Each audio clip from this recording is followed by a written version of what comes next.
Assalamualaikum warahmatullahi wabarakatuh. Perkenalkan, nama saya Nurul Hadinda dari kelas Geografi C Stambuk 2020. Baiklah, di sini saya akan memaparkan tentang pembelajaran siklus hidrologi. Mari perhatikan. Sebelum itu, kita harus terlebih dahulu mengetahui apa itu siklus hidrologi. Siklus hidrologi adalah sirkulasi air yang tidak pernah berhenti dari atmosfer ke bumi dan kembali ke atmosfer melalui proses kondensasi, presipitasi, evaporasi, dan transpirasi. Setelah kita sudah mengetahui apa itu siklus hidrologi, kita akan melihat bagaimana proses tahapan siklus hidrologi. Prosesnya begini.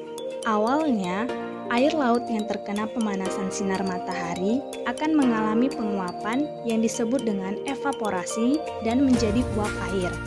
Uap air tersebut akan mengalami kondensasi dan membentuk awan. Kemudian, awan yang terbentuk tersebut akan menjadi hujan di sekitar permukaan laut. Proses ini disebut dengan siklus pendek.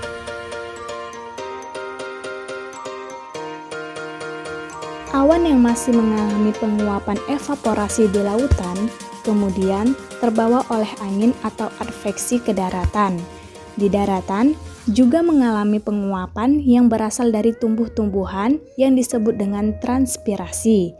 Kemudian, penguapan dari makhluk hidup yang disebut dengan respirasi.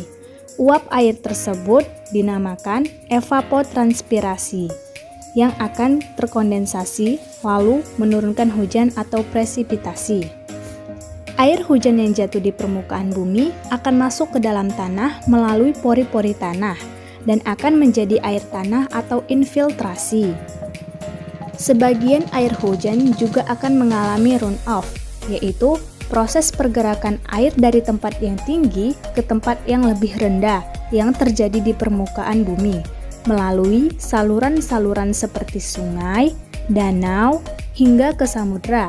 Proses ini dinamakan siklus sedang. Awan yang masih mengalami penguapan evapotranspirasi terbawa oleh angin menuju pegunungan. Di pegunungan juga mengalami penguapan yang disebut dengan sublimasi, yaitu proses perubahan es menjadi uap air tanpa mengalami fase cair terlebih dahulu. Dengan ketinggian tertentu, uap-uap air atau kristal es tersebut terkondensasi, lalu mengalami presipitasi yang turun sebagai salju. Salju akan berakumulasi sebagai gletser. Gletser kemudian mencair dikarenakan adanya perubahan suhu. Air dari hasil cairan gletser tersebut akan masuk ke dalam tanah dan akan menjadi air tanah atau infiltrasi, dan ada juga yang mengalami runoff dari tempat tinggi ke tempat rendah melalui sungai, danau, dan akan kembali ke lautan. Proses ini dinamakan siklus panjang.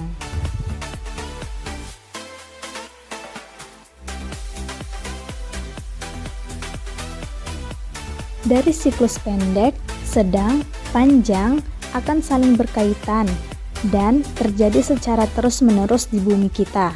Semoga dengan adanya pembelajaran siklus hidrologi ini akan menambah wawasan kita. Saya ucapkan mohon maaf jika ada kesalahan dan saya ucapkan terima kasih. Wabillahi taufiq wal hidayah. Wassalamualaikum warahmatullahi wabarakatuh.